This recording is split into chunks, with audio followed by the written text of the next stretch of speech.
Washington, D.C., 6 in the morning. The city is still gray, still quiet. A black car moves through empty streets like it knows exactly where it's going and has no interest in being watched. Inside Dulles International, the terminal breathes. Soft light, distant announcements. The kind of calm that exists only before the day decides what kind of day it wants to be. A man walks in. Dark suit, no watch, one bag. He moves the way water moves, without announcing itself, without asking permission. The kind of man you would not notice unless you knew exactly what you were looking for. He approaches a desk. A woman looks up. 3 seconds pass. Something shifts behind her eyes. Small, automatic. The kind of thing that happens so many times it stops feeling like a choice. She picks up the phone, and somewhere across this city, in an office that does not appear on any public directory, a woman named Nadia Cross receives a call she has been waiting years to receive. The first thing you need to know about Ezra Cole is that he did not look like a man who owned anything. That was intentional.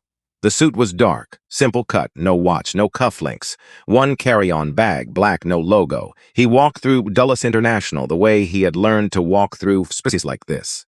Quietly, at his own pace, like a man who understood that being noticed was not always the same as being seen.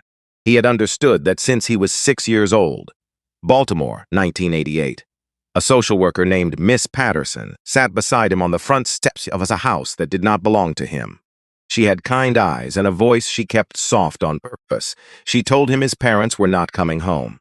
Car accident 2 weeks ago, she was sorry. Ezra nodded. He was 6. He did not fully understand what forever meant yet. But he understood the steps were cold and the house behind him smelled like other people. And he was going to have to learn, very quickly, how to be somewhere he was not wanted. 3 foster homes in 6 years. He did not cause trouble in any of them. He was the quiet one. The one who sat in the corner and read. The one who filled notebooks with numbers the adults in the house could not make sense of. The one who had learned by age 9 that invisibility was a form of protection, but invisibility has a cost. The cost is that people stop looking at you, and when they stop looking, they stop seeing what is actually there. They see the shape of you, the outline, the category, and they fill the rest with whatever they already believe.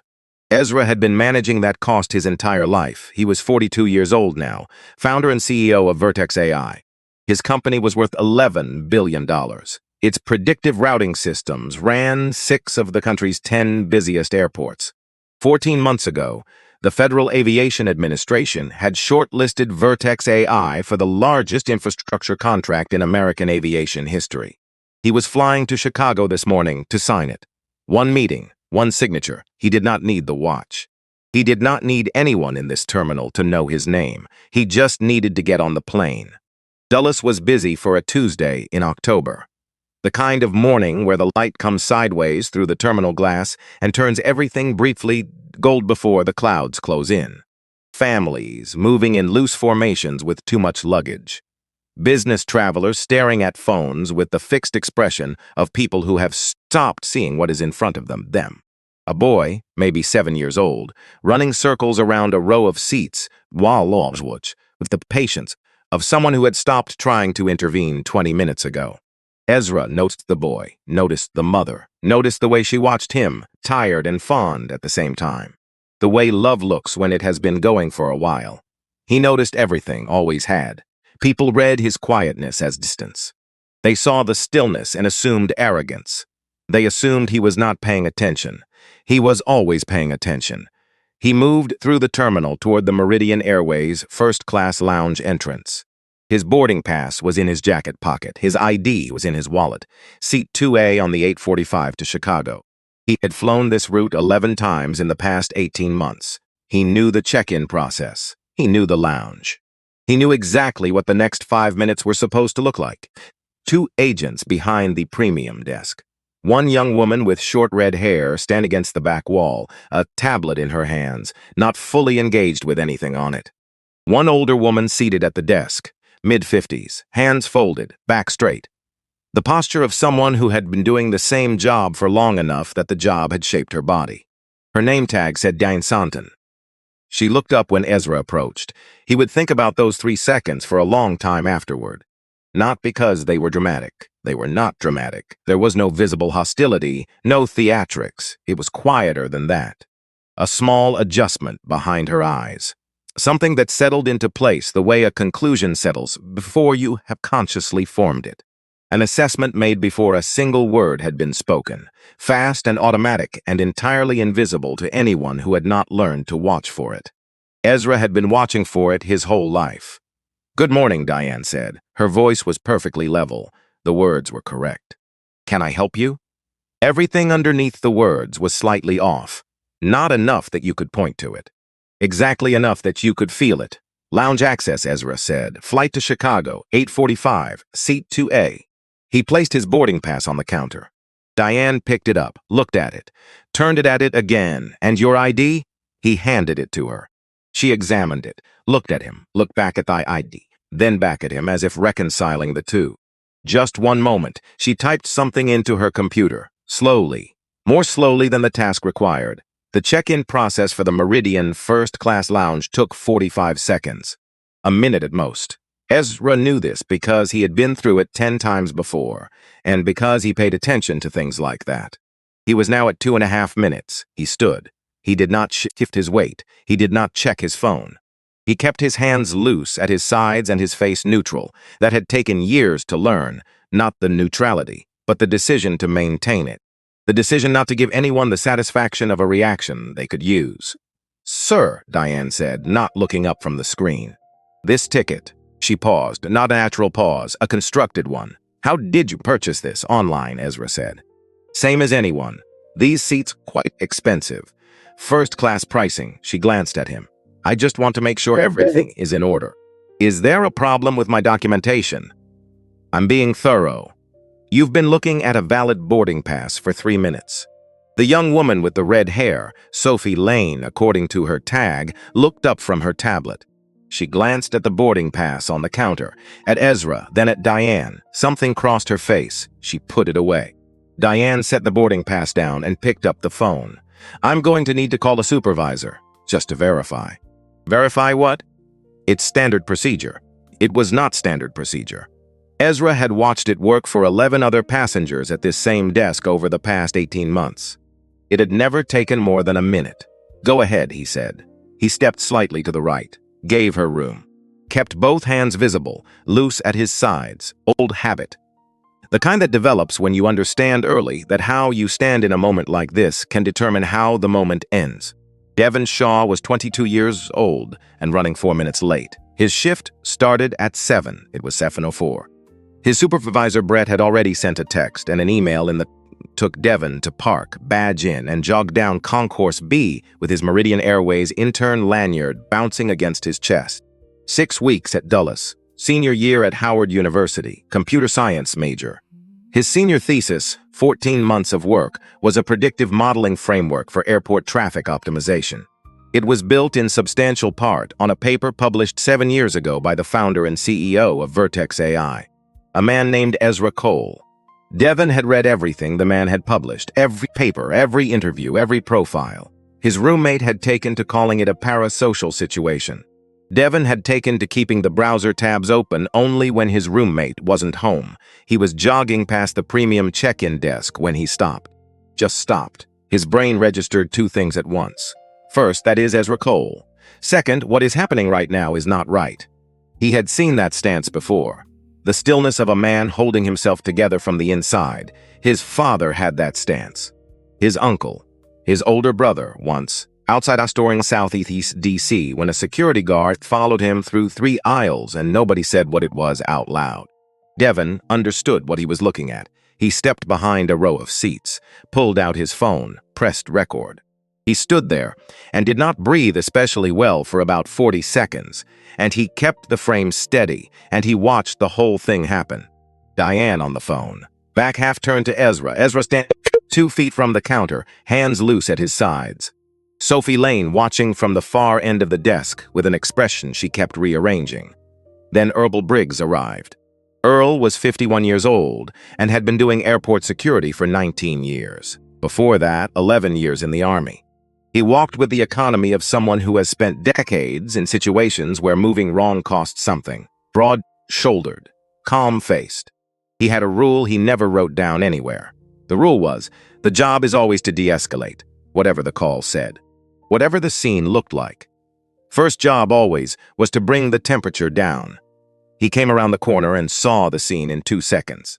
Something crossed his face. Brief, quickly contained. Not just recognition of the situation, recognition of the man. Earl's niece had made him read an Atlantic profile of Ezra Cole last year, texting a paragraphs with the message. "Uncle Earl, this is your airport. Read this." He walked to the counter. "Morning," he said. He looked at Diane first, then at Ezra. His voice was even. The kind that takes deliberate effort to maintain. "Sir, I apologize for the wait. Could I take a look at your documentation?" Ezra handed over both documents without a word. Earl examined them, took his time. Not because he needed the time. Because he wanted Diane to watch him take it and find nothing. "Everything looks correct." He handed them back. "Mr. Cole, you're cleared for lounge access." Diane said, "Earl, I called because documentation is valid." He did not raise his voice. He did not need to. "Mr. Cole is cleared. There's a process. The process is valid ticket, valid ID. Access granted." He looked at her, just looked. Long enough to mean something. That's the process. Devin watched from behind the row of seats. He saw Diane's jaw tighten, saw her hand move under the counter, a button. Not the one that logged access. The other one. A second officer appeared from the side corridor, young, 4 months on the job. His name was Frank. He arrived to find a supervisor looking stiff, an employee looking resolved, and a man in a dark suit standing with his hands at his sides. Frank read the scene the way he had been trained to read scenes. He read it wrong. "Sir," Frank said, stepping forward, "we're going to need you to come with us while we sort this out." Ezra looked at Frank, then at Earl. Earl looked back. And in that look there was something that was not an apology and not nothing either. The look of a man who understood the geometry of the moment precisely. What he takes, he chained what he could not. "It'll just take a few minutes," Earl said, quietly. "Of course," Ezra said. He picked up his carry-on. He walked. Head level, pace steady. The walk of a man who had been walked out of rooms before and had decided at some point long ago that how he left was the one thing that remained entirely his. Devin stopped recording. 3 minutes and 40 seconds. Clear audio, every face, the whole sequence. He looked at the share button for a long moment.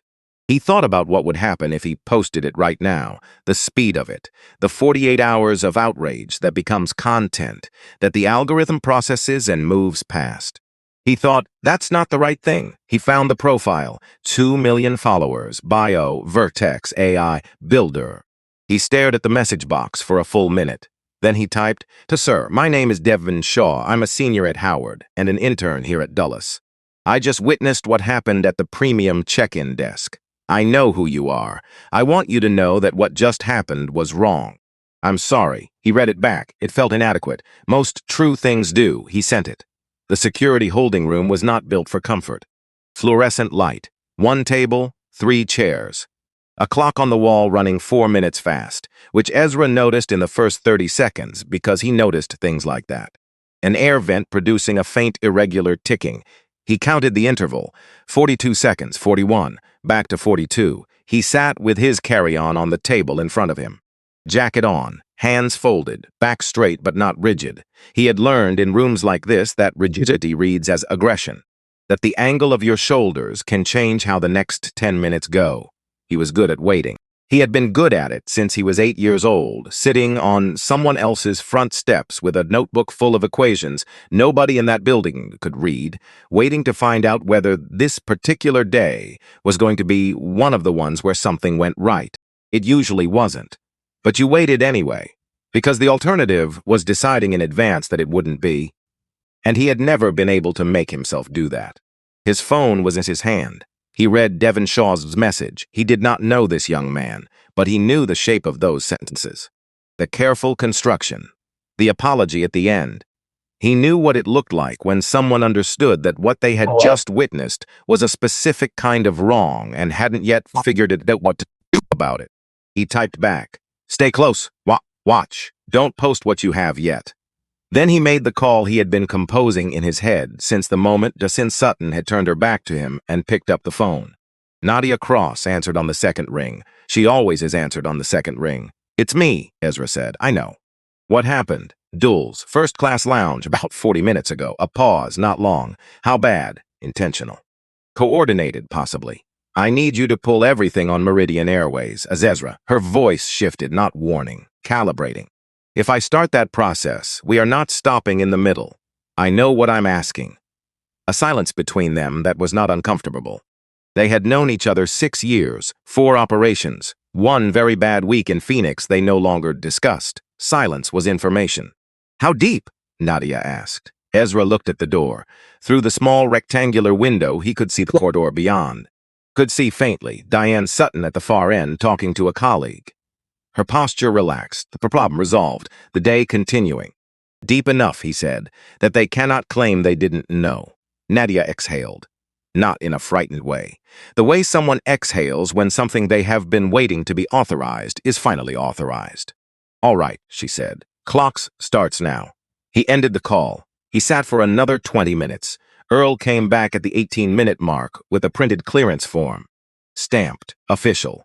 The bureaucratic acknowledgement that yes, everything had been fine all along. You're cleared, Mr. Cole. Earl's voice was careful. I apologize for the inconvenience. Ezra took the form, looked at it. Thank you, Mr. Briggs. Earl started to say something. Stopped. Tried again. The kind of start that happens when a man has something to say, and the professional context is fighting him on it. For what it's worth, sir, Earl held his ground. In my professional opinion, what happened out there was not procedure. A beat. It wasn't right. He said it plainly, like a man who had been dancing around the edges of things for long enough and had run out of patience for the dance. Ezra looked at him. I know, he said. Thank you for saying so. After Earl left, Ezra sat alone for another 2 minutes. Then he opened the old leather wallet he had carried since he was 22. Worn at the corners. A crease along the left side from the time he had dropped it down a subway grate in Boston and fished it out with a coat hanger. He had never replaced it. His assistant had given him an Italian leather one for Christmas 2 years ago, monogrammed, still in its box on his desk. Behind his ID, in the small slot where most people keep nothing, he kept 2 things. A photograph, small and slightly faded. A man in his mid-30s, reading glasses, a yellow cardigan, the expression of someone who has just thought of something and can't wait to say it out loud.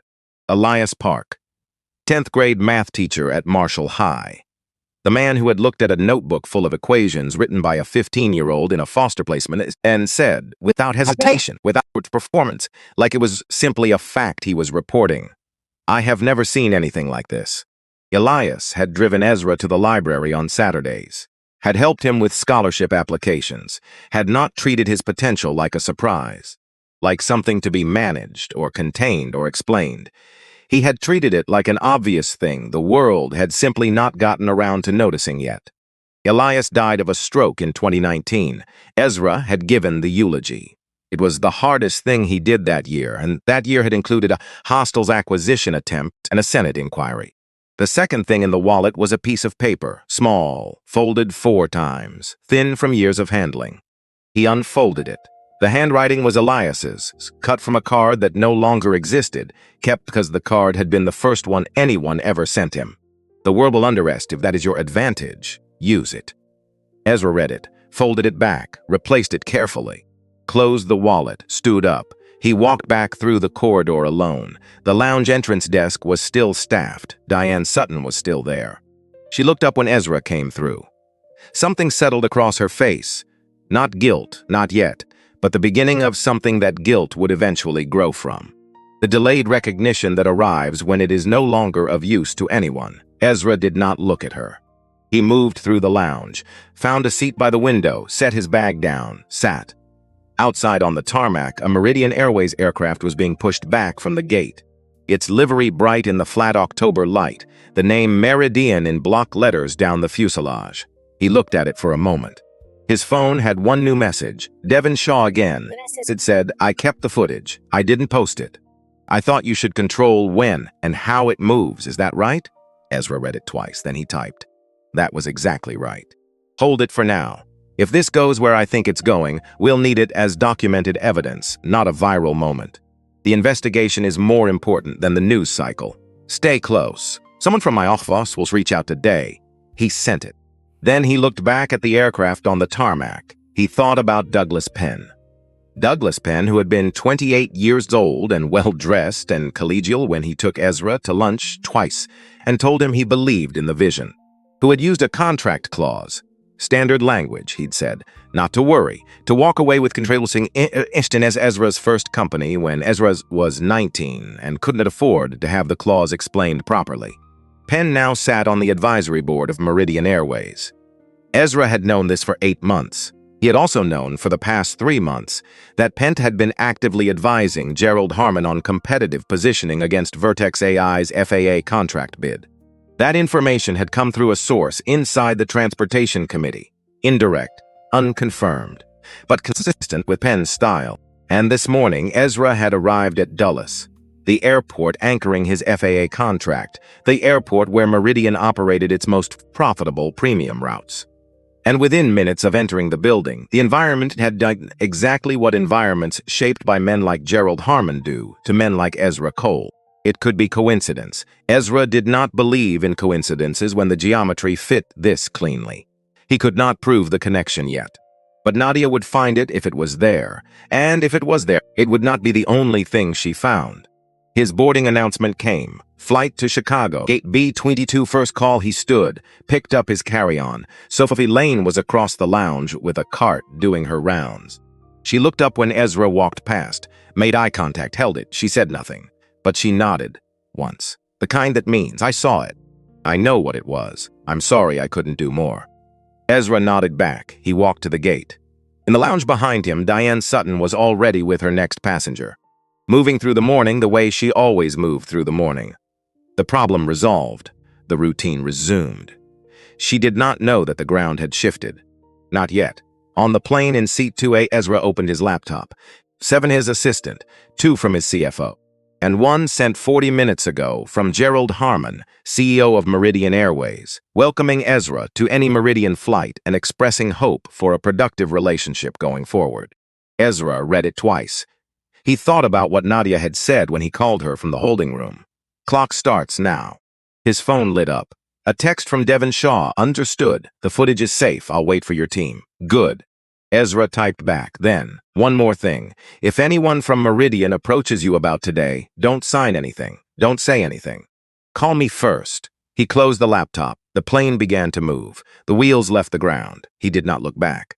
Somewhere behind him, in a building connected to this one by 3 corridors and a badge access door, Nadia Cross was already working.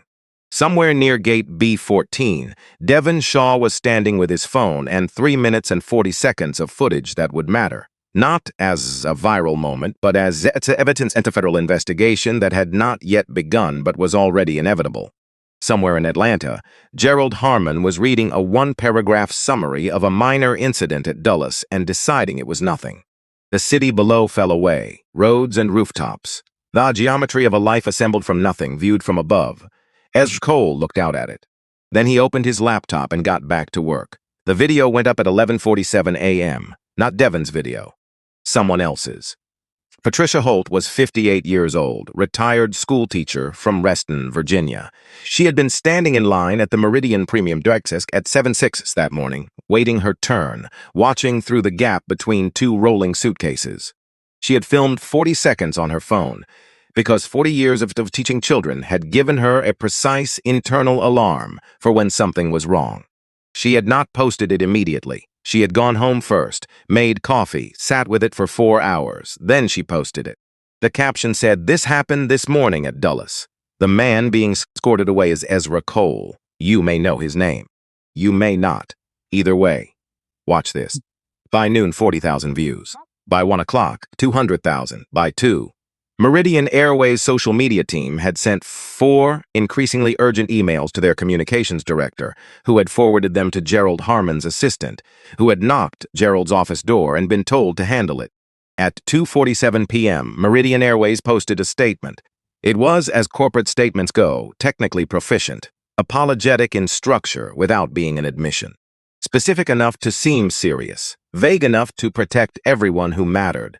It said Meridian was deeply committed to a welcoming experience for all passengers. It said the incident appeared to involve an employee not following established protocol. It said Diane Sutton had been placed on administrative leave pending review. It extended sincere apologies to Mr. Cole. Ezra read it in a conference room in Chicago 20 minutes after landing. He had signed 3 documents, shaken 4 hands, secured the federal infrastructure contract that had been 14 months in the making. He put the phone face down on the table. He returned to the conversation. He did not mention the statement, did not mention the video, did not mention Meridian Airways once in that building. That was intentional. Devon Shaw read the statement on his phone at the employee break room and felt a specific kind of frustration that had no clean name. The statement was designed to end a story. It named Diane, absorbed the blame into one person, and offered the company as a reasonable institution momentarily failed by a rogue employee. It was a lid, a well-constructed one. Devon looked at his camera roll, 3 minutes and 40 seconds, full audio. Every face, the whole sequence from beginning to end. He thought about what Ezra had said. The story should travel on our terms. He put his phone in his pocket and went back to work. Nadia Cross did not sleep that night. This was not unusual. 11 years in federal intelligence had given her relationships with sleep that was transactional at best. 3 hours, sometimes 4, and then she was functional. She had stopped fighting that a long time ago. She sat in the operations room she had built inside Vertex AI's DC satellite office. 3 monitors, 1 secured line. A whiteboard covering an entire wall, divided into 4 sections: Meridian Operations, Meridian Personnel, Meridian Connections. The Connections section was where she spent the most time. Her team was 5 people, 2 former federal investigators, 1 forensic accountant named Randall, who wore the same gray cardigan every day and communicated through highlighted spreadsheets, 1 data analyst who had spent 12 years in investigative journalism before burning out on the economics of it, 1 woman named Bev, 63, technically retired from the Treasury Department, who was better at finding things than anyone Nadia had encountered in any professional context. By midnight, they had the first layer: 14 formal passenger complaints filed with the Department of Transportation against Meridian Airways over 6 years. Each one documented. Each one alleging differential treatment, several referencing the Dulles Premium Lounge specifically. All 14 had been received, logged, acknowledged with a form letter, then nothing. No investigation opened, no corrective action recorded, no follow-up contact with any complainant. Not dismissed, not resolved, just absorbed, the way certain institutional systems absorb things that are inconvenient, not by destroying them, but by surrounding them with silence until they lose their shape. Bev looked at the pattern and said, "That's not disorganization." Nadia agreed. Disorganization is random. Files go missing in different ways. Complaints stall at different points. The chaos has no consistent geometry. This had geometry.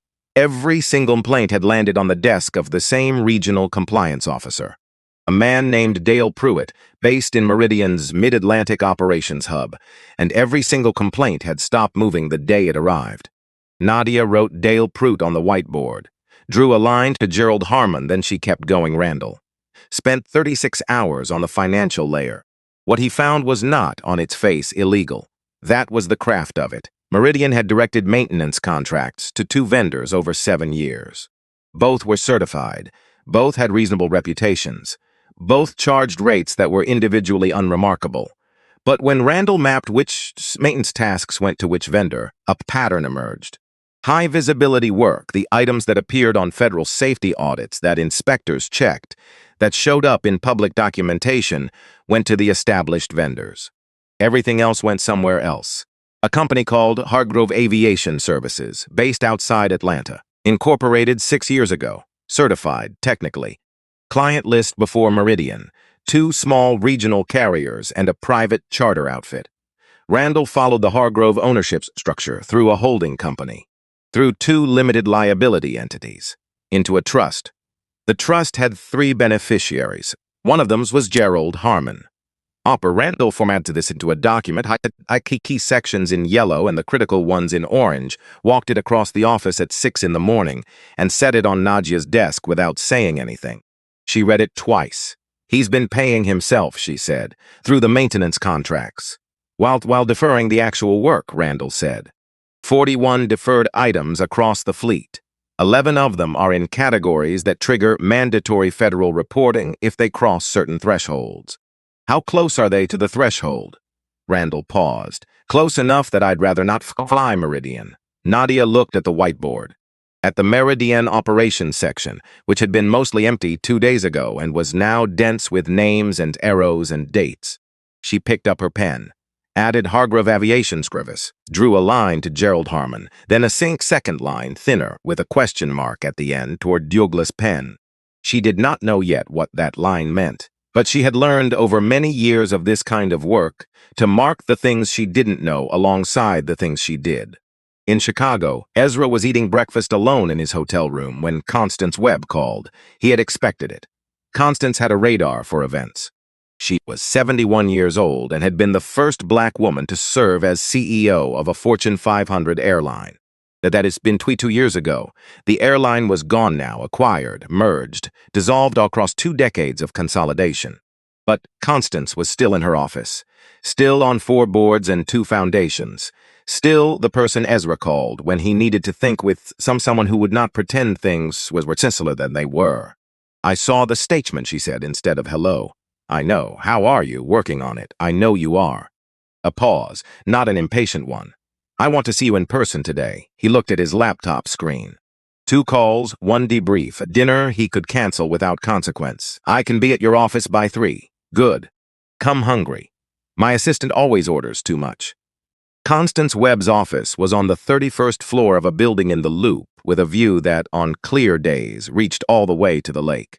That afternoon, the lake was steel gray, and the sky was low, and the light was the kind that made everything look like it meant something, which Ezra had always found useful for difficult conversations. She let him eat without talking. That was one of the things he valued about her. She did not fill silence, because silence made her uncomfortable. She waited until something needed to be said. Then she said, "Tell me about Douglas Penn." Ezra looked up from his plate. "He's on the advisory board," he said. "I know." She folded her hands on the desk. "I also know you've known that for 8 months. So I want you to tell me honestly. Is this about what happened at Dulles? Or was Dulles the thing that gave you permission to do something you had already been building toward?" The room was quiet. The lake outside was gray and indifferent and very large. "Both," Ezra said. He said it the way you say something you have known for a long time and have not said aloud. Not with relief, with the specific flatness of honesty that costs something to produce. Constance looked at him for a long moment. "I'm not going to tell you to stop," she said. "What Meridian has been doing, what you're already finding, that warrants accountability. That's real." "But," Ezra said, "but." She leaned forward. "There is a version of this where you are doing the right thing for the right reasons. And a version where you are doing the right thing and using it to settle something personal. And those 2 versions look identical from the outside." She touched her sternum briefly. "Inside, they feel different, and they produce different results eventually." Ezra looked at her. "Penn took my company," he said. "I was 19. I didn't understand the contract. He knew I didn't. He used that." "Yes, that's not something I invented. No, it happened exactly as you said." She held his gaze. "I am not questioning your anger, Ezra. I'm asking you to question your strategy. Because anger is not a strategy. You know that better than almost anyone I've met." A pause. "Who do you want to be when this is over?" He looked at the lake. The silence went on long enough that a different person might have filled it. "Someone who did it clean," he said finally. "Even if part of it was personal, even if it always was." Constance nodded, once, slowly, then do it clean. She did not say anything else about Douglas Penn. She did not need to. That was all the conversation was for, a single question, a single answer, and then the thing was settled. He left at 5. He had a flight back to D.C. On the way to the airport, he texted Nadia, "What do you have?" She replied 3 minutes later with a document, 62 pages, color-coded. He read it on the plane. By the time they landed, he understood the shape of what Meridian Airways actually was. Not a company that had one bad employee. A company that had constructed, over 7 years, a system for making bad behavior invisible. A system that required maintenance. Required decision-makers at multiple levels choosing, repeatedly, to look the other way. He understood something else, too. The maintenance deferral was not just a financial crime. 11 items trending towards federal reporting threshold. Aircraft that were, by the company's own internal records, in conditions that a responsible operator would have grounded and repaired. Passengers were flying on those planes. That changed the weight of things. Devon Shaw's Tuesday had not gone especially well after the morning. He had returned to his shift 4 minutes late. Brett gave him a look. Devon said nothing about where he had been. He spent the next 6 hours doing what interns do. Filing, retrieving, printing things, occupying space in a professionally acceptable way. While his phones buzzed in his pocket every few minutes with another notification about a video that now had, according to the counter he kept checking, over 2 million views. Patricia Holt's 40 seconds. Not his 3 minutes and 40 seconds. His stayed in his camera roll, untouched. He thought about it constantly while trying not to think about it constantly, which is a combination that makes hours move very slowly. At 4 in the afternoon, a man he had never seen before walked into the terminal, charcoal suit, 50-something, carrying nothing, moving through the space with the particular efficiency of someone who already knows exactly where they're going and has no interest in appearing interesting about it. Devon found out who he was 37 minutes later when a colleague tapped his shoulder and said, "Conference room B. They want you." Conference room B was small. The man in the charcoal suit was already seated when Devon walked in. He did not stand, did not introduce himself. He gestured at the chair across the table the way you gesture at furniture, not an invitation, a placement. Devon sat. The man set 3 things on the table. A printed screenshot of Devon's LinkedIn message to Ezra Cole, sent that morning. A printed record of Devon's badge access log, every door, every timestamp, 6 weeks of movement through the airport. A plain white envelope. Devon looked at the 3 items, looked at the man. "You had an interesting morning," the man said. "I was running a few minutes late. I already spoke to my supervisors. I'm not your supervisor." He touched the corner of the LinkedIn screenshot. Just the corner, 1 finger. You reached out to Ezra Cole directly, through a personal platform, within minutes of the security incident. I sent a message to a public profile. You also recorded footage. I recorded a passenger being walked away from a check-in desk. In the public terminal. In a security-adjacent area. The public terminal, Devon said again. Flat, not aggressive, just accurate. The man looked at him. The look was designed to feel like pressure. Devon had encountered that look before. His high school vice principal had been skilled at it. It had not worked then. "I want to be straightforward with you," the man said. Devon thought, "No, you don't." But he kept his face even. "You are an intern with 6 weeks remaining on your contract. You are applying for a permanent position following graduation. Meridian has relationships across this industry. The people who make hiring decisions talk to each other." He settled back slightly. "What I'm offering is simple. You sign a statement confirming that what you observed was a standard security procedure handled appropriately. You have no additional footage or communications relevant to the incident. In return, your internship evaluation is positive and your future applications in this industry proceed without complication." Devon looked at the envelope. He thought about his undergraduate thesis, 14 months. The predictive modeling framework built on AD published by a man who had built his first company at 19 and had it taken from him and had built again. Bigger. Without the shortcut. The hard way. He thought about the man he had watched walk through that door that morning. Head level. Pace steady. The controlled quiet of someone who has been in this exact room before and decided at some point that how he walked out of it was the one thing that remained entirely his. Devon stood up. He did it slowly, not for effect. He just stood the way you stand when you are done sitting. "Keep the envelope," he said. "I'm not signing anything." The man's expression did not shift. "You understand what I've just described." "I understood everything you said." Devon picked up his lanyard from the table. He hadn't realized he'd set it down.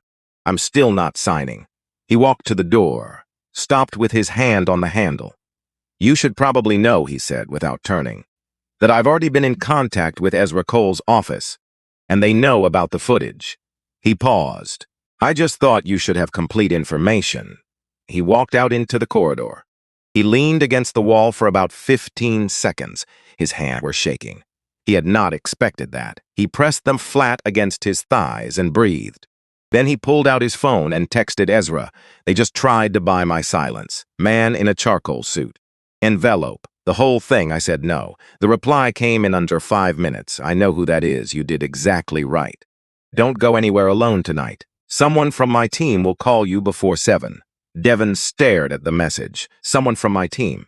He stood in the corridor thinking about what that meant. And at 6:52 p.m., a woman called from a number he didn't recognize, introduced herself as part of Nadia Cross's team at Vertex AI, and told him they were moving him to a hotel for a few nights. Precautionary. Just until things clarified, Devon packed a laptop first, thesis notes, then clothes almost as an afterthought. Gerald Harmon found out about Devon at 9 that evening. He was still in his office, Atlanta 40 floors below, lit up and indifferent. He had not eaten since noon. The whiskey in his glass had been the same pour for 2 hours. Warren Fisk came in without knocking, sat without being invited, set his briefcase on the edge of the desk.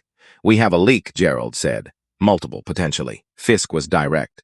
He always was when the situation no longer had room for management theater. But containment at this stage, he paused. It's too late for that approach. Then what? Shift the frame. Fisk opened the briefcase. Cole has a history. Everyone does. There was an incident in 2018. A manufacturing facility in Georgia. His automation project. Workers lost income for 4 months. Gerald listened. When Fisk finished, will it hold? For a news cycle, maybe 2. It creates doubt, gives your supporters something to point at. Do it. Fisk nodded.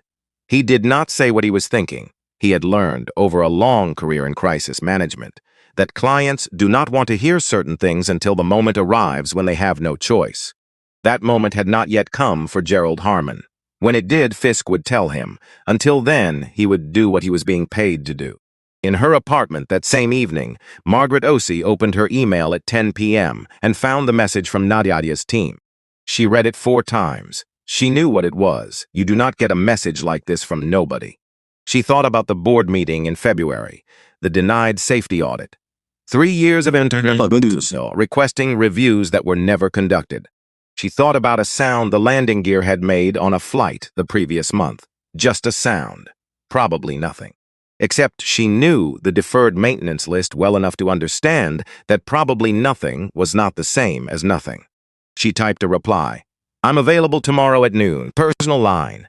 Sends a secure number. She sent it before she could negotiate herself out of it. The story Fisk had commissioned went up the following morning. Then 2 larger outlets. The headline, Ezra Cole's AI empire has a shadow side. By 9 a.m., 40,000 shares. By 10 a.m., Ezra's publicist had called 3 times. Ezra read the article once. Called Nadia. How much of it is accurate, he asked. The Georgia events happened. The framing is manufactured. I want to address it directly. Press conference. Today, a pause. That puts you in front of every question they have, including Meridian, including the investigation. I know. He looked out the hotel window. Rain moving in across the city. The Georgia story is real. I made mistakes. I corrected them. I didn't announce the correction because it felt self-serving. I thought that correction was the point, not the announcement. That was wrong. The silence let someone fill the space with their version. He paused. I'm not doing that again. 2 o'clock, she said. I'll set it up. He stood in front of 16 cameras at 2:04 p.m. and used no notes. He described the Georgia project accurately. The integration failure, the 4 months, the 180 workers, the compensation, figures, dates, every family reached. He said he should have disclosed it publicly at the time. He said the failure of judgment was his and he owned it. Then, the difference between what I'm describing and what has been happening at Meridian Airways is this. When my company made an error, I corrected it, and I am now accounting for it publicly. What Meridian's leadership has done, deliberately, repeatedly, is make choices that harmed people, and then build a system to ensure no one found out. Those are not the same thing. I am not a perfect executive, but I do not pay for silence about my mistakes. Reporter, when you say what Meridian's leadership has done, can you be more specific? We will have more to share in the coming days. He stepped back from the podium at 2:29 p.m. His phone showed a message from Nadia, received at 2:26 while he was still speaking. It said, Margaret Osei called at noon. 2 hours. 3 years of internal documentation, safety referrals, maintenance logs, board minutes. Everything Gerald signed, everything buried. Below that, one more line. Devon Shaw's footage has been transferred to our legal team. Authenticated, time-stamped, chain of custody documented. The SEC and DT investigators have it now. It's part of the formal record. And below that, this is enough, Ezra. We have what we need. He read it twice. He thought about a holding room at Dulles. A clock running 4 minutes fast. The sound of Diane Sutton's voice on the other side of a door. Relaxed. The problem resolved, the morning continuing as if nothing had shifted. He typed back, "I know, begin the next phase." He put the phone in his pocket. The press room was still half full. Cameras rolling, reporters filing, nobody watching him walk out. He moved through the room quietly, toward the exit, without announcing himself. The way he had always moved through rooms that were not built for him. The way he had practiced, across 42 years, in spaces where being noticed and being seen had never quite been the same thing. He walked out into the rain and kept moving. The FBI arrived at Meridian Airways Atlanta headquarters in the days after the SEC filing. Not dramatically, not the way it looks in films, with convoys and agents in windbreakers. 4 agents, suits, badges shown at the front desk. A polite request to speak with the legal department. That quietness was the frightening part. It meant they already had what they needed. They were not here to search. They were here to confirm. Gerald Harmon was in a board meeting when his assistant knocked on the glass door. He saw her face through the window. He knew. Not the details, the shape. The general contour of something that had been moving toward him for longer than he had admitted to himself. You always know. The people who build the thing that eventually collapses always assume somewhere the foundation of it, that it was built wrong. They kept going because the going was profitable, because stopping required a kind of courage that is very difficult to locate from inside a comfortable chair. He excused himself, walked down the corridor, closed office door, sat. For the first time in years, Gerald Harmon sat in silence without reaching for a phone, without calling Warren Fisk, without constructing the next version of the story that made him look like the reasonable one. He just sat. The room around him was the same room it had always been, the view the same view. Atlanta below going about its business, entirely unaware that the man looking down at it was finally understanding the full weight of what he had built and what it was going to cost him. He thought about a lot of things. None of them were useful. The SEC filing had come the same week. Financial irregularities, undisclosed conflicts of interest in vendor contracting, material misrepresentation in safety disclosures to federal regulators.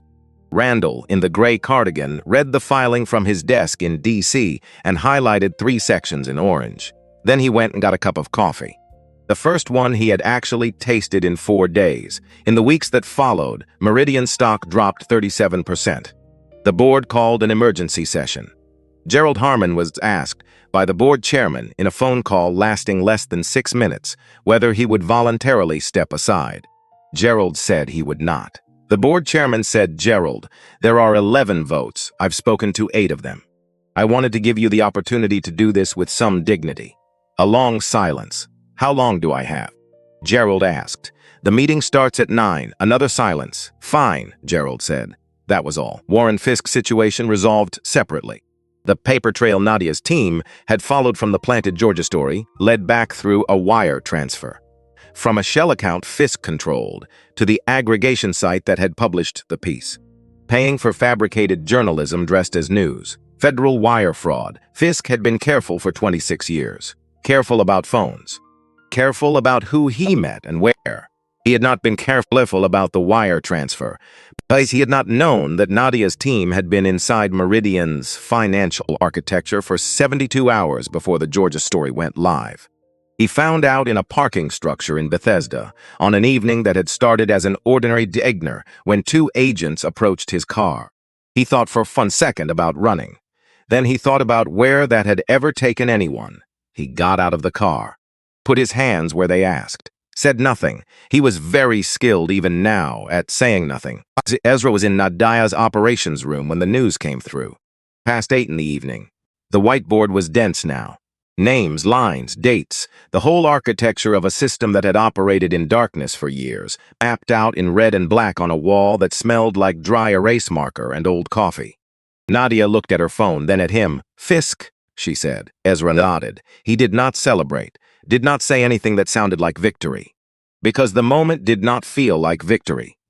It felt like the sound a tight knot makes when it finally releases. Relief, yes, but also the weight of understanding how long the knot had been there. Many people had been affected by the tension of it. "The board?" he asked. "Meeting confirmed. 8 votes secured for suspension." She paused. "Margaret is ready." Ezra looked at the whiteboard, at the line running from Margaret Osie's name to a box that now read Transition Leadership. "She's the right person," he said. "She stayed longer than she should have. She did. And she sent us 3 years of documentation when it cost her something to do it." He looked at Nadia. "That's the version I'm holding on to." Nadia nodded. She had worked with him long enough to know when a decision was final. She moved on. "Acquisition timeline," she said. "If the board votes for suspension, we move within the week. I don't want this dragging." Meridian has nearly 30,000 employees. Every day of uncertainty is a day they're sitting with it. Nadia up her pen and wrote a acquisition timeline on the whiteboard. Below it, Margaret Osie, CEO. Below that, Vanchal Leadership Development Program. Below that, Earl Briggs, Director of Security Operations. She wrote Earl's name and then paused. "Earl," she said. "The jump from Airport Security Officer to Director of Security Operations for a major airline. We should be able to justify that clearly." Ezra had thought about this. His 19 years of the internal pattern evidence the SEC needed to move as fast as they did. Without his records, the financial case takes another month to build. Minimum. He paused. He's been doing the job of a director without the title or the authority for 2 decades. He was constrained by a structure that punished him for trying to do it right. That changes now. Nadia wrote a note beside Earl's name. 1 sentence. Her shorthand for the reasoning is solid. "And Margaret," she said. "The board will want to understand why her and not an external hire. Because she knows where every body is buried. She filed the internal objections. She's the one who can rebuild the culture from inside out, not from outside in." He looked at the whiteboard. "And because she made the hard call when it still had a cost. That matters." Nadia capped her pen. The room was quiet for a moment. "Are you ready for pen?" she asked. She said it the way you say something you have been waiting to say for a while. Not unkind, just direct. "He'll call," Ezra said. "He's been watching all of this. He'll see the ease acquisition coming and he'll call. And when he does..." Ezra looked at the whiteboard, at the dotted line Nadia had drawn weeks ago between Douglas Penn and Meridian Airways, with a question mark at the end. "I'll answer," he said. The board voted 11-2. Gerald Harmon was suspended pending federal investigation. The announcement went out on a Tuesday morning, the day the votes counted, and the result was certain. Nadia sent Ezra 4 words. "It's done, your move," he replied. "I know, thank you." Meridian Airways became Apex Air in the months that followed. Not all at once. Regulatory approvals, integration work. The 10,000 logistica details that attend the transfer of a company with nearly 30,000 employees and aircraft operating across 31 cities. The rebranding alone required more meetings than Ezra had patience for, but the direction was set. The name was chosen. The work began. Devon Shaw's footage, the 3 minutes and 40 seconds recorded on a morning in October, became part of the formal evidentiary record submitted to the Department of Transportation's Civil Rights investigation. Authenticated, time-stamped, chain of custody documented from the moment Devon transferred the file to Nadia's legal team. It was not the most dramatic piece of evidence. The financial documents were more damaging. Margaret Osie's 3 years of internal memos were more comprehensive, but Devon's footage was the thing that showed, clearly and without interpretation, what the environment at Meridian had trained its employees to do, what it looked like from the outside, what it had always looked like to anyone who was paying attention. The DD investigator who reviewed it said in his written summary, "The footage is significant not because it documents an isolated incident, but because it is consistent with 14 prior complaints that were since systematically buried." Devon read that line 3 times when Nadia forwarded it to him. He thought about the share button he had not pressed. He thought, The story traveled on the right terms. On the morning the new name was officially announced, Ezra held a press conference he kept deliberately brief. He introduced Margaret Osei as Apex Air's incoming CEO. She stood at the podium in a dark green jacket and spoke for 9 minutes without notes. She talked about what Apex Air would be in practice, not in mission statements, but in the daily decisions that either honor a commitment or slowly erode it. She talked about accountability structures with actual authority, reporting systems designed to make raising a concern safe rather than courageous. A reporter asked her about her years at Meridian, about what she had witnessed and what she had done with what she knew. She was quiet for a moment. Then she said, "I stayed longer than I should have. I told myself I was building change from the inside." That was true, but it was also the story I told myself to avoid the cost of acting sooner. The cost of my silence was paid by other people. I know that. I will spend my time at Apex Air making sure it doesn't happen that way again. In the back of the room, Ezra stood against the wall. Not at the podium, not in the frame. He listened to her. He thought, yes, that is exactly it. Devon Shaw received his call on a Thursday morning in the hotel room he had been in for 10 days and had stopped noticing felt temporary. The woman on the line was the director of Vertex AI's early career development program. She describes a 2-year structured program, rotations across 3 divisions, a dedicated mentor in each, a defined pathway into senior technical work. She said Ezra had read Devon's senior thesis personally. Devon asked her to repeat the salary figure because he thought he had misheard. He had not misheard. "Mr. Shaw," she said, "I want to be clear that this offer is based entirely on your record and your thesis." Mr. Cole reviewed the work itself. The decision came from that. Devon thought about asking if that was really true, then decided it was. Because it was either true or not worth being told, and she did not seem like someone who said things that were not worth saying. "Can I have a few days?" he asked. "Take the week." He ended the call, sat on the edge of the hotel bed, looked at his laptop on the desk, his senior thesis document open on the screen, cursor blinking at the end of a sentence he had been working on the night before. He thought about the conference room, Warren Fisk, the envelope he had not opened. He thought about the corridor afterward. 15 seconds against the wall. The shaking hands he had not expected. He thought of how a person becomes someone who walks out of a room like that. Whether it happens all at once, or whether it is assembled slowly from smaller decisions made when the stakes were lower, decisions about what you are willing to see, what you are willing to say, what version of yourself you are willing to protect. He opened his email, replied to the program director. He said, "I don't need the week, I'm in." Earl Briggs received his offer the same day. The woman from Apex Air's leadership transition team described the role: Director of Security Operations, overseeing safety protocol development across all Apex Air's operating cities. Earl listened to the full description. Then he said, "Can I ask why me specifically?" "There are security directors with airline experience." The woman said, "Mr. Cole asked me to tell you something if you asked that question." Earl waited. He said, "Because he kept the records when it would have been easier not to. And because the job title should match the work a person has actually been doing." Earl sat with that for a moment. He looked at the spot on his kitchen table where the stack of folders had been. 19 years of notes, incident logs, documentation of things he had watched happen and had not been able to stop. The stack he had kept in the bottom drawer of his desk at the airport for nearly 2 decades, because it had felt wrong not to, even when he could not see what they would ever be used for. "Yes," he said, "I'll take it." Sophie Lane did not get a call. She went back to work and resumed her position at the gate desk. She processed boarding passes, answered questions, did everything she had always done. But on the morning Meridian became Apex Air, she wrote an email to the new Human Resources Department. 3 drafts, the first 2 too careful, the third honest. She described what she had seen the morning Ezra Cole was turned away, what she had felt, what she had said and what she had not said, and the moment she had chosen her station over the harder thing. She wrote, "I don't know exactly what I'm asking for, but I know what I want to happen, and I know I didn't do enough, and I know that whatever this airline is trying to become, I want to help build it. Not from a position, just from where I am. If that's useful, I'm here." She sent it. 3 days later, a reply came from Margaret Osei's office directly. Not a form letter, It said, "Can you come in for a conversation Tuesday?" Sophie read it 4 times. Then she texted her mother in Knoxville, who always answered on the first ring. "Mom, I think something good is happening." Her mother said, "Tell Emily everything." Sophie told her the board voted 11-2.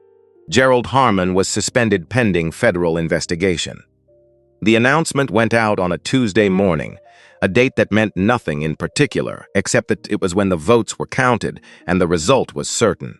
Nadia sent Ezra a text with 4 words. "It's done, your move," he replied. "I know, thank you." Meridian Airways became Apex Air in the weeks that followed.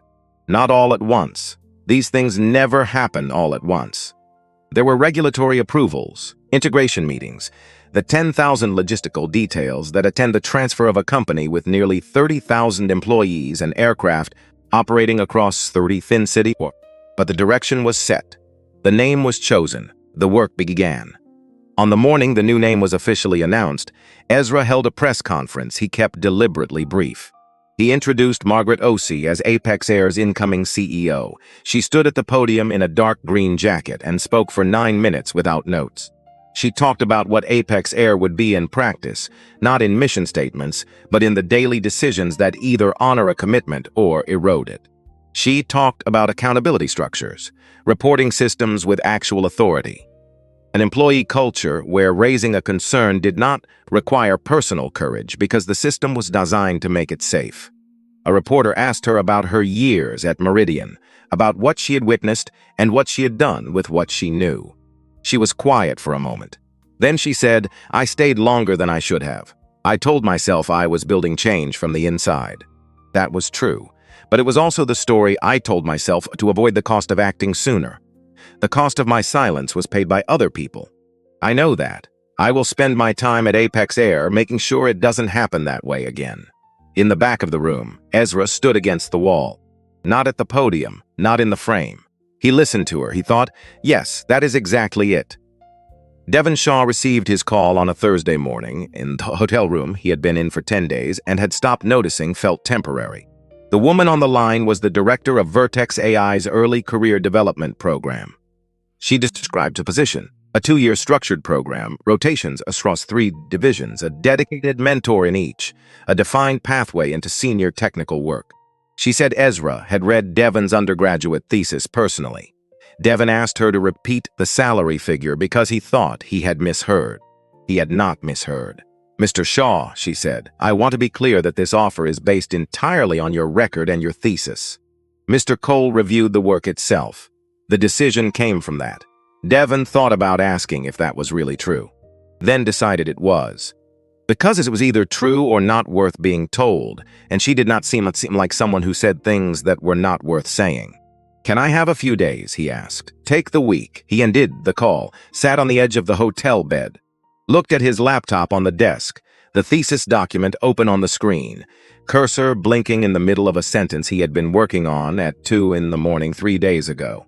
He thought about the conference room, Warren Fisk, the envelope he had not opened. He thought about the corridor afterward, the 15 seconds against the wall, the shaking hands he had not expected. He thought about how a person becomes someone who walks out of a room like that, and whether it happens all at once or whether it is built slowly from smaller decisions made when the stakes were lower, decisions about what you're willing to see, what you are willing to say, what version of yourself you are willing to protect. He opened his email, replied to the program director. He said, "I don't need the week, I'm in." Earl Briggs received his offer by phone on the same day Devon received his. The woman from Apex Air's leadership transition team described the role, Director of Security Operations, overseeing safety protocol development and implementation across all 31 Apex Air operating cities. Earl listened to the full description. Then he said, "Can I ask why me specifically?" "There are security directors with airline experience." The woman on the line said, "Mr. Cole asked me to tell you something if you ask that question." Earl waited, he said, because he kept the records when it would have been easier not to, and because the job title should match the work a person has actually been doing. Earl sat with that for a moment. He looked at his kitchen table, at the spot where the coffee cup had been on the night Nadia called. At the cleared space where the stack of folders had sat, 19 years of notes, photographs, incident logs. The stack he had kept in the bottom drawer of his desk at the airport for nearly 2 decades, because it had felt wrong not to, even when he couldn't see what they would ever be used for. "Yes," he said, "I'll take it." Sophie Lane did not get a call. She went back to work after 4 days off and resumed her position at the gate desk. She processed boarding passes, answered questions, did everything she had always done. But on the morning Meridian became Apex Air, she wrote an email to the new Human Resources Department. It was long. She had written it 3 times before she arrived at a version she could send. The first 2 drafts were careful in the way that careful drafts are, arranged so the writer comes out looking better than the truth warrants. The 3rd draft was honest. She described what she had seen the morning Ezra Cole was turned away, what she had felt, what she had said and what she had not said, and the moment she had chosen her station over the harder thing.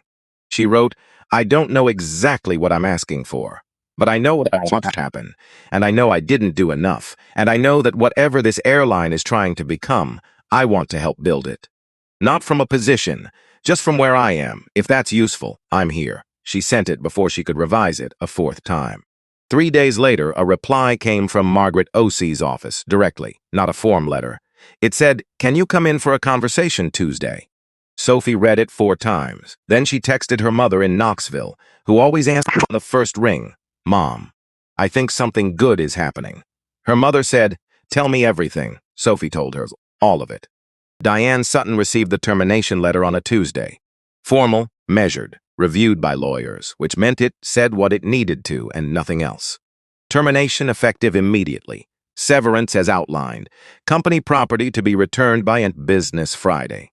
She had known it was coming. Knowing did not make it not real. She sat at her kitchen table with the letter in front of her and her coat still on, because she had come in sat down before she remembered to take it off. The house quiet around her. Her daughter had offered to come. Diane had said she was fine. She was not fine, exactly. But she needed to be with it alone for a while. She chose to soska the press conference, the day Ezra Cole stood at a podium and said, "I made an error. Here is what it was. Here's what I did about it. I am not letting someone else write the version of my mistakes." She had watched it and felt something she did not have a clean name for. Not jealousy. Something that sat beside jealousy. The feeling of watching someone do the thing you have not figured out how to do. The clean version. The one that costs something and is done anyway. She thought about the 3 seconds. She always came back to the 3 seconds. Not the call to security. Not the escalation. Those were the actions. She kept returning to the moment before any action. The 3 seconds in which she had looked at Ezra Cole, and something settled into place automatically, below the level of decision, below the level of thought. That was what frightened her most. Not that she had done something deliberate, that she had done something without noticing. That 23 years had worn a pathway in her so smooth that she traveled it without registering the journey. How many times? That was the question she kept arriving at and then backing away from. How many times in 23 years had she made a version of that same 3-second adjustment? For people whose names she never knew, people she had turned away or delayed or made to feel wrong without a second thought, without any thought at all. She did not know the number. She was afraid of it. She took off her coat, folded it over the back of the chair, pulled a piece of paper from the drawer beside the refrigerator, the drawer where she kept pens and takeout menus, and the small random things that accumulate in a kitchen over years. She picked up a pen. She sat for a long time. She wrote 4 drafts. The first one explained business.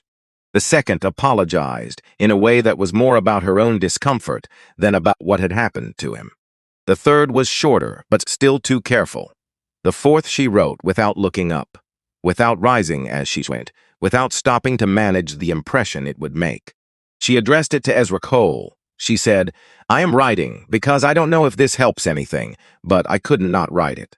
What happened that morning was wrong. Not wrong because you turned out to be who you are. Wrong because it would have been wrong regardless of who you were. I know that now. I think I knew it then, underneath everything. I have been trying to understand why I did it anyway, and the honest answer is I stopped seeing it. The thing I was doing, I stopped seeing it because I had done it so many times that it became nothing. I think that might be the most frightening thing I have ever written down. She kept writing. She wrote about what 23 years does to a person's habits, how a reflex develops, how the most dangerous kind of wrong is the kind that has been repeated until it stops registering as a choice. She did not blame the company culture and call it done. She did not name Gerald Harmon and move the weight onto him. She stayed with her own part of it. She finished, read it back. It was not a comfortable letter to read. Good, it shouldn't be. She sealed it, addressed it to Ezra Cole, Vertex Guy, Washington, D.C., put her coat back on, walked to the mailbox at the end of her street, stood there for a moment with the letter in her hand. The street was quiet. October still, a different Tuesday, 4 weeks after the one that had changed everything. The leaves on the maple at the corner had gone fully red. The kind of red that only lasts a few days before it's over. She put the letter in the box, walked home. She did not feel better in a simple way, but she felt something, the specific quality of a thing done that needed doing. A step taken in a direction she had not known she needed to go until she found herself already walking. The letter arrived on a Friday. Nadia brought it to Ezra with a note that said, "Physical mail, reviewed per protocol. This one you should read yourself." He read it at his desk, then he read it again. He sat with it. He thought about what Constance Webb had said in Chicago, about the difference between punishment and accountability, about what Apex Air was actually being built to do, not to memorialize the failure, but to replace the conditions that produced it.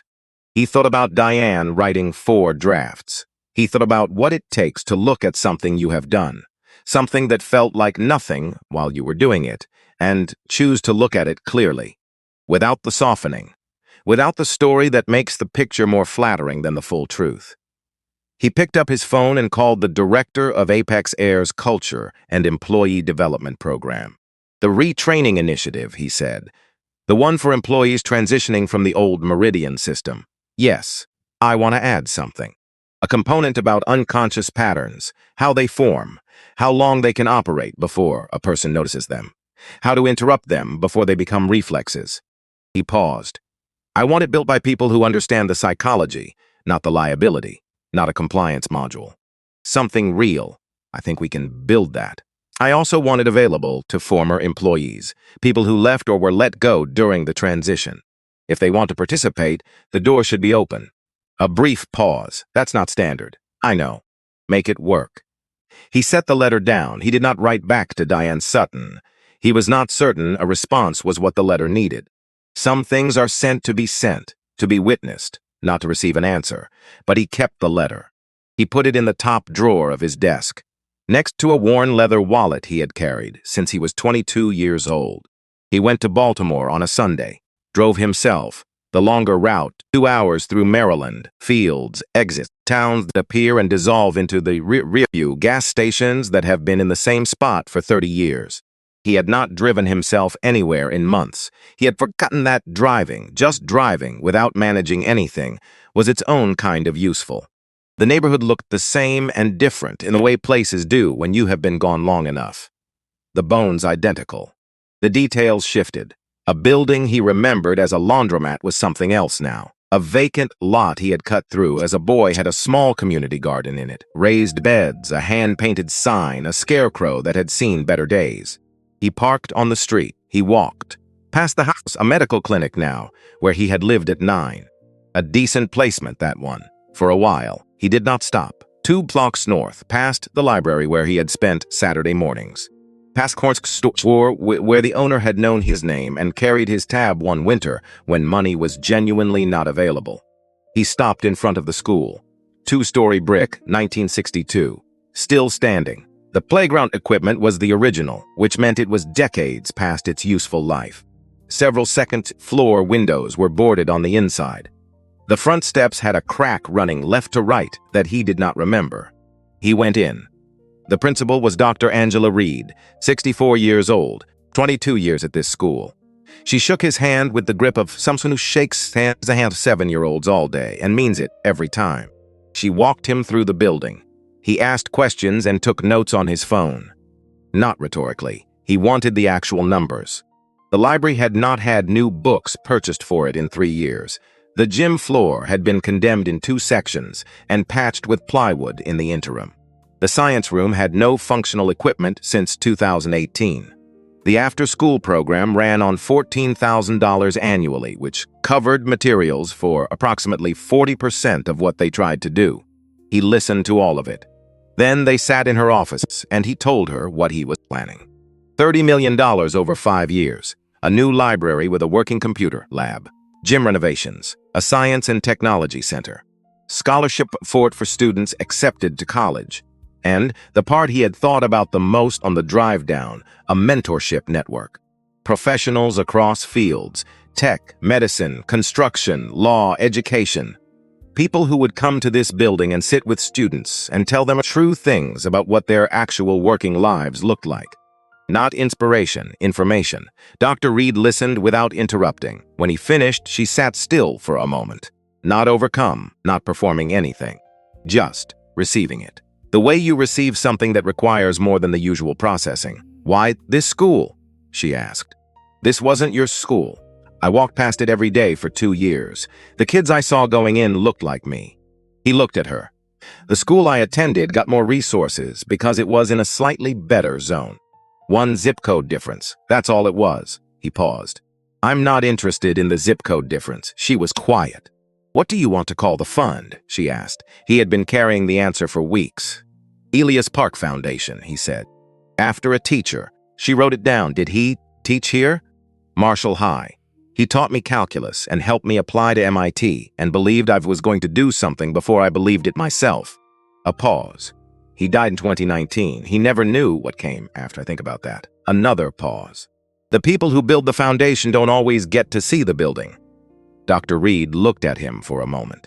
I think he'd recognize it just fine, she said. Ezra nodded. He did not trust himself to say anything else about Elias Park in that office without it costing him more than he wanted to spend in front of someone he had just met. He drove back to D.C. in the late afternoon through the same Maryland landscape, the light lower now and warmer, the fields a different color in it. He drove without music. He had nothing to think through. He was simply in it, the drive, the light, the particular fullness of a day that had been exactly what it needed to be. The first Apex Air flight took off on a December morning. Washington to Chicago, 142 passengers. The crew had completed Apex Air's new onboarding. Not just safety procedures, but something that resisted being reduced to a module. Something about those first 3 seconds when a passenger walks toward you. What you do with them. Who you decide you are seeing before the person has said a word. Ezra was in seat 2A. He had not chosen the seat number on purpose. His assistant had booked it.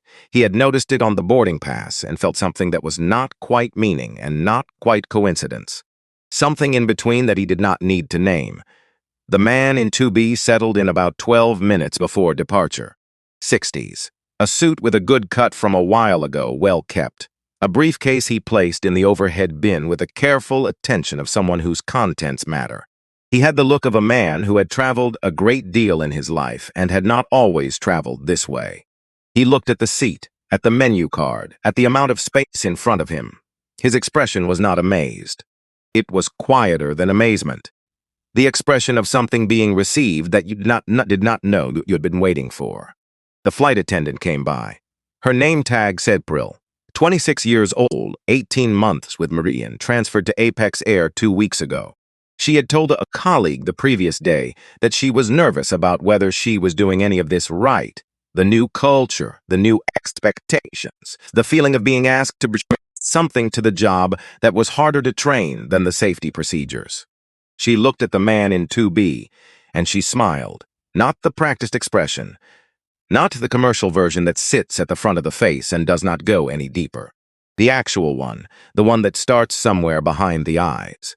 Good morning, she said. Welcome aboard. Can I get you anything before we push back? The man in 2B looked up. Something moved across his face slowly. The kind of movement that is felt rather than performed. Coffee, he said, if that's not too much trouble. Not even a little, April said, and she meant it. He watched her move down the aisle. Then he looked at Ezra, who appeared to be reading something on his phone. First time on this airline, the man said. Ezra looked up. Same, feels different already. Ezra's nodded, said nothing else. Some moments do not need to be expanded. They just need to be left alone to be what they are. The man looked out the window. After a moment, he said more to the glass than to Ezra. My granddaughter lives in Chicago. I haven't seen her in almost 2 years. Her mother and I. He stopped, decided against finishing that particular sentence. It's been a while. Good time to go, Ezra said. Yeah. The man nodded slowly. Yeah, I think so.